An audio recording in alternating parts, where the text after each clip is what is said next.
Assalamualaikum warahmatullahi wabarakatuh. Saya Zakiatul Harisani. Di sini saya akan mempresentasikan tentang metode ceramah plus diskusi dan tugas untuk memenuhi tugas mata kuliah pengembangan model pembelajaran dengan dosen pengampu Suudia Hasanah. Pengertian metode ceramah plus diskusi dan tugas. Metode ceramah plus diskusi dan tugas atau biasa yang disebut CPDT adalah gabungan dari metode ceramah, diskusi, dan penugasan.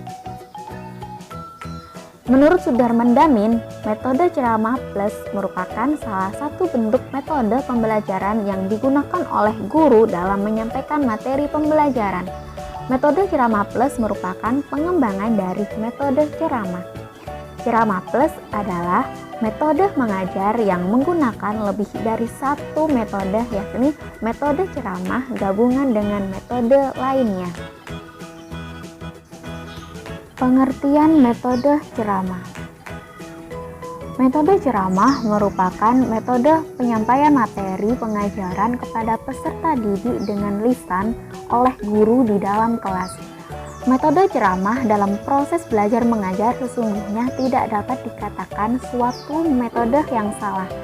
Hal ini dikarenakan model pengajaran ini seperti yang dijelaskan di atas terdiri dari beberapa jenis yang nantinya dapat dieksploitasi atau dikreasikan menjadi suatu metode ceramah yang menyenangkan, tidak seperti pada ceramah klasik yang berkesan mendongeng. B. Pengertian diskusi. Diskusi pada dasarnya ialah tukar-menukar informasi, pendapat, dan unsur-unsur pengalaman secara teratur dengan maksud untuk mendapat pengertian bersama yang lebih jelas dan lebih teliti tentang sesuatu, atau untuk mempersiapkan dan merampungkan keputusan bersama. Oleh karena itu, diskusi bukan debat. Dalam diskusi, tiap orang diharapkan memberikan sumbangan sehingga seluruh kelompok kembali dengan paham yang dibina bersama. Pengertian tugas. Metode penugasan adalah langkah di dalam sistem studi mengajar bersama jalur memberi tugas kepada siswa. Tugas-tugas itu bisa berwujud clipping, mengumpulkan gambar, barangko, dan bisa pula menyusun. Kelebihan dan kekurangan metode ceramah plus diskusi dan tugas. Adapun kelebihan dan kekurangan metode ceramah plus dalam pembelajaran menurut Arlini 2012-12 yaitu sebagai berikut. 1. Kelebihan.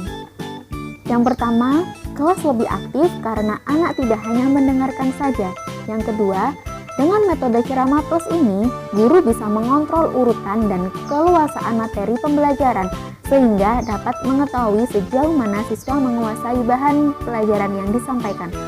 Yang ketiga, metode ini dianggap sangat efektif apabila materi yang harus dikuasai siswa cukup luas.